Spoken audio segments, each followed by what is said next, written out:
자, 대법원 이야기는 좀 이따 가고요. 끝까지 포기하고 있지 않던데 하늘에서 어떤 뜻을 내려서 6월 3일 이전에 다른 일이 벌어질 것 아니냐. 뭐 이제 이렇게 제가 오늘 좀 오바해서 상상을 많이 하는데요. 근데 오늘 민주당 당사 앞에서 이제 일이 벌어져 버렸습니다. 한 사람이 특이하니까 자, 검문 검색을 했는데 거기에서 나온 게 뭐가 나왔습니까? 흉기가 나왔는데 일단 10cm 정도 되는 칼 나왔고, 그리고 비비탄 정도가 나왔으니까 이제 실제 총은 아니었으니까 저 사진 여러분들 오늘 보고 많이 놀라셨을 텐데요. 자, 일단 경찰로 인계돼서 수사를 하고 있고 30대 남성으로 나와 있는데 이상호 기자 보시기에 저 사람이 뚜렷한 목적을 가지고 시도를 했다? 아니면 혹시 멘탈적인 문제가 있어서 원래 저런 사람이었다? 어떻게 저걸 해석해야 됩니까? 또 오버하면 안 되니까 제가 이제 질문을 좀 냉정하게 드리는 겁니다. 지금 당장 총기류에 대한 우리 경계가 사실 그동안은 없었거든요. 예. 대한민국에. 그냥 물총 아니면 다 비비탄 장난감이라고 다 인식을 했었는데 이제 적용용 총 얘기가 나오면서 총에 대해서 우리가 상당한 부담이 생겼어요. 당장 지난 그 선거 운동 시작 첫날 청계천에서도 가짜 기관총이 발견돼 갖고 경찰의 인계에 대해서 수사가 벌어진 적이 있거든요. 네, 예. 그리고 그저께인가도 어떤 노인분이 군복 입고 권총 차고 다니다가 예. 경찰의 제지를 받은 바도 있고. 그런데 이 경우는 지금 그 검거 과정에 대해서 얘기를 들어보면 거의 전형적인 거수자였다는 거예요. 거동수상자. 네, 예. 만약에 작정을 하고 막 테러를 하려고 했으면 저 뭐 비비탄은 뭐 권총은 장난감이라고 보고 저 칼은 상당히 위해의 요소가 되는데 실제로 테러를 하기 위해서라면 좀 더 정밀하게 움직였겠죠. 네. 근데 계속 뭐 왔다 갔다 하면서 이상한 짓을 했다는 거예요. 예, 그래서 일단은 약간 좀 정신이 좀 온전하지 않은 분일 수 있다라고 보는데 이런 위험은 계속되고 있다는 거죠. 일단 제가 이제 그 시간에 당사에 있었고 요 상황을 실시간으로 이제 접했습니다. 그래서 일단 요즘 이 저희 당사 주변에 폭력적인 언동이나 행위를 하려고 시도하시는 분이 실제로 많아요. 그러니까 저 같은 경우에는 얼굴이 좀 알려졌잖아요. 그러면 저 새끼 그 땅콩이네 이러면서 한 대 칠까? 야 이렇게 불러보는 이런 것들이 있고. 네.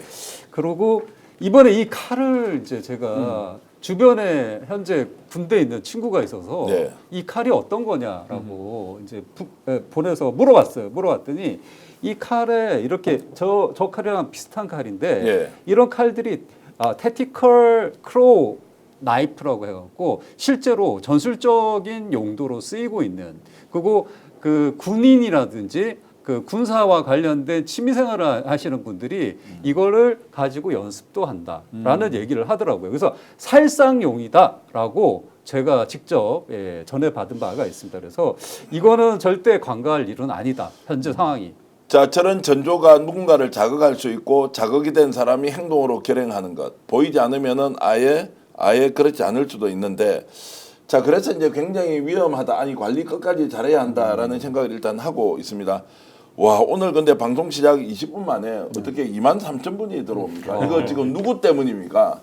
제가 오늘 차분하게 진행을 하는 것은 아닐 테고 저 때문 아니고 대표님 덕분에 박창진 부대변인이 나와서 이런 겁니까? 이제는 이재명 진짜 대한민국 선대본 때문인 것 같습니다. 대한민국 선대본 때문이다 이렇게 주셨는데 네. 많은 분들이 지금 댓글 좋은 의견 많이 주고 계십니다. 23,000분 들어오셨고요.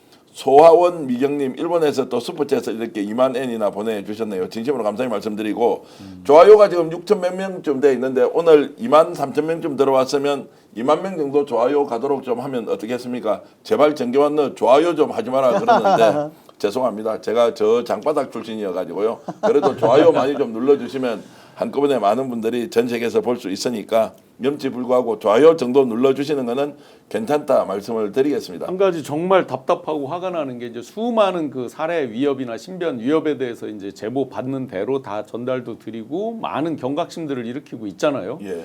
그런데 그거에 이제 결정판이 어디서 어떻게 될지 모르니까 뭐 최근에 2킬로 뭐 그런 총기까지 막 얘기가 나왔잖아요. 예. 그런데 항상 이런 것들은 만에 하나인 거잖아요.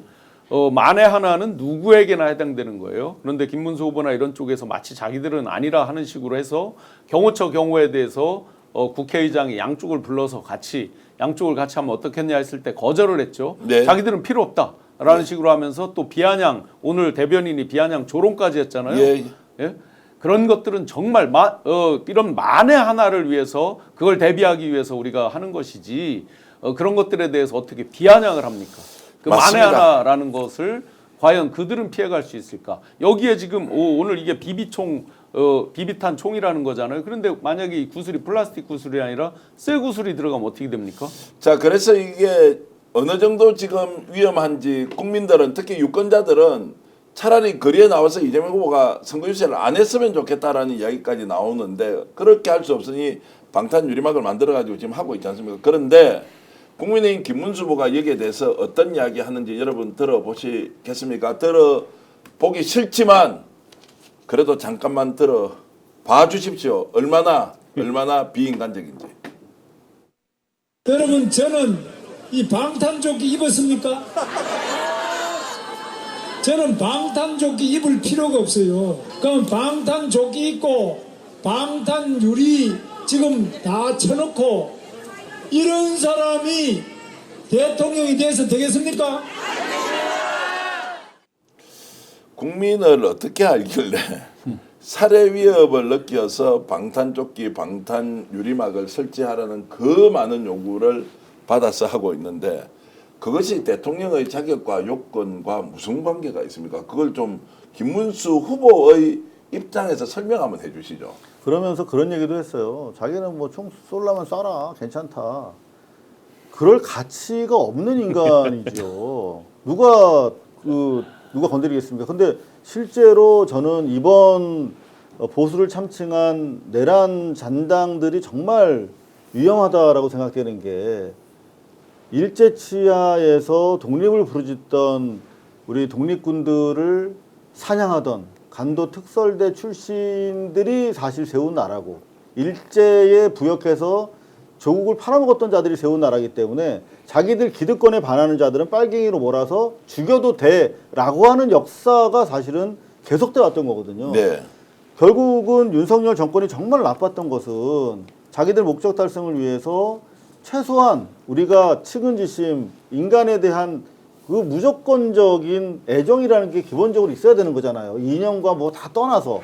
근데 그게 무너졌다는 거. 그리고 적대적이고 서로를 죽여야 산다라고 하는 그런 대결 의식이 심화됐다라고 하는 것이 정말 대한민국을 망가뜨린 아주 가장 큰 죄악이라고 생각합니다. 김문수는 그대로 하고 있습니다. 윤석열이 하던 걸. 댓글로 한 분이 이렇게 해주셨네요.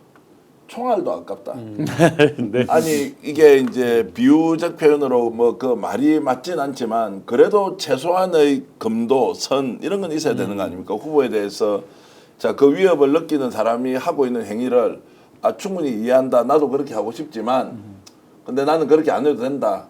그래서 여기에 대해서 차별점이 있으니까 시청자 또 국민 여러분 판단해 주세요. 라고 해도 정말로 가치 없는 말 그리고 입장 바꿔놓고 생각해봐. 이양로님 이런 말씀 주셨고요. 어이구 한심한 양반 홍영곤님 이런 말씀입니다. 그리고 정권 교체요. 더 중요한 거 지금은 바로 경호입니다. 라고 병철님 주셨고요. 박은희님께서는 맞다. 이렇게 가야 된다라고 해야 되는데 갑자기 이상호 대표님 오늘 엄청 멋져요. 이렇게 지금 올라가죠. 이상호 기자님 엄청 멋져요. 네. 원래는 네. 그 블랙 컬러의 점퍼를 입고 주로 나오시는데 요즘 양복 입고 넥타이 매니까 엄청 좋아졌습니다. 그러니까 이상호 기자에 대한 칭찬도 많은데 저는 근데 이 순간에 좀 생각이 드는 게 지금 현재 우리나라에 진정한 보수가 있는가? 라는 질문을 하는 네. 반면 또한 여기에 이제 겹쳐지지 않나라는 생각이 드는데 미국 같은 경우에 피자 게이트라고 해서 잘 아시겠지만 힐러리가 뭐 어떤 피자 가게 지하에서 그쪽 진영에 있는 사람들이 이상한 짓을 한다더라. 네. 아동 성매매를 한다더라. 이런 이제 가짜 뉴스. 그러니까 극우와 가짜 뉴스가 결합되면서 폭력으로 이어지는 이것이 똑같이 우리나라에도 지금 진행되고 맞습니다. 있다. 이것을 보여주는 것 같아서 정말 현재 진짜 보수 정당 보수를 대표하는 정치인은 없다라는 걸 김문수가 이번 대선에서 다시 한번 보여준다. 아 죄송합니다. 김문수 후보가 예. 네, 오늘 이제 몇 번에 걸쳐서 프레임과 전략 전술이라는 얘기를 반복할 것 같은데 그 이준석 그 후보가 이게 안 되면 돈 내서 컨설팅이라도 해라 뭐 이런 얘기를 네, 했었죠. 보면 지금 이제 불과 2주 남았는데 이 사람들은 급조된 후보잖아요. 어떻게 보면 예. 그러다 보니까 전략 전술도 없고 프레임에 대한 기본 이해가 없는 거죠. 지금 아까 자기는 이 옷을 벗어서 이렇게 하는 장면을 보고 무엇이 느껴졌습니까? 우리에게 그 벗고 자기가 하는 발언에서 나는 1등이 못 돼요라는 얘기를 예. 하고 있는 거예요. 프레임에서 스스로 자기는 이미 패자를 인정하고 가는 프레임이에요. 네. 아무런 전략 전술이 없는 거죠. 내가 이 말을 했을 때 사람들이 나를 뭘로 인식할까? 유력한 최유력 후보로 인식할까라고 하는 전략이 없는 거죠. 그러니까 이제 그렇게 내버려 둡시다. 일단 내버려 두고요. 아니 웬만하면 이렇게 논평을 좀 하고 그리고 경쟁이 제대로 되네. 오히려 이 논리적으로 내가 동의하기 어렵지만 충분히 들어볼 만한 이야기는 이런 게 아니라 상대 후보를 비아냥거리고 비웃으면서 논쟁적으로 가기보다는 본인이 안 되니까 이거라도 그냥 못 먹는 뭐 찔러나 보자고 이렇게 하는 행위여서 아유 저렇게 해서 어떻게 나라를 이끌어 왔던 정당의 뭐 정치인이었는지 이런 생각이 들었습니다. 오늘 방송 어떠셨습니까? 마음에 들었다면 구독, 좋아요로 스픽스를 응원해 주십시오. 여러분들의 구독, 좋아요는 가장 큰 힘이 됩니다. 스픽스 구독, 좋아요.